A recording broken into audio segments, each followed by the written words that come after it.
యేసు రక్తమే జయం పరిచర్య. ప్రియ రక్షకుడైన యేసుక్రీస్తు నామమున ఈ ఉదయకాలమున మీ అందరికీ శుభములు కలుగునుగాక.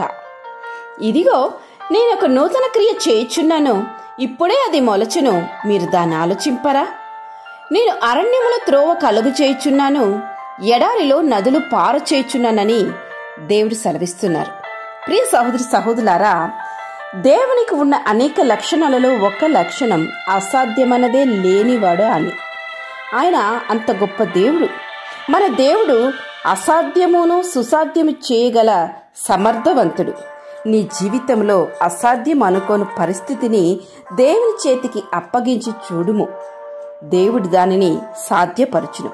అది అరణ్యమైనా సరే, ఎడారి అయినా సరే, దానిని ఏర్పరచువాడు ఆయనే. ఎందుకంటే ఆయన సృష్టికర్త. శూన్యములో సమస్తమును సృష్టించిన సృష్టికర్త అయిన ఆయన చేతికి నీ శూన్యపు స్థితిని అర్పించు చూడు. అతి సుందరంగా తీర్చిదిద్దగలిగిన సమర్థవంతుని చేతికి అర్పించు. ఆయన ఒక్కడే మహా ఆశ్చర్య కార్యములు చేయువాడు. ఎండిన నీ జీవితములో నీటి బుగ్గలు పుట్టించువాడు ఆయన. ఆయన హస్తము నుండి కిరణములు బయలు వెలుచున్నది, అచ్చట ఆయన బలము దాగి ఉన్నది. అంత గొప్ప సౌరభం నేను దేవుని చేతికి నీ జీవితాన్ని అర్పించినప్పుడు అది ఎంతటి అల్లకొల్లపు స్థితిలో ఉన్ననో వాటిని మెట్టపల్లను సరిచేసి తీర్చిదిద్దగలిగిన దేవుడు ఆయన.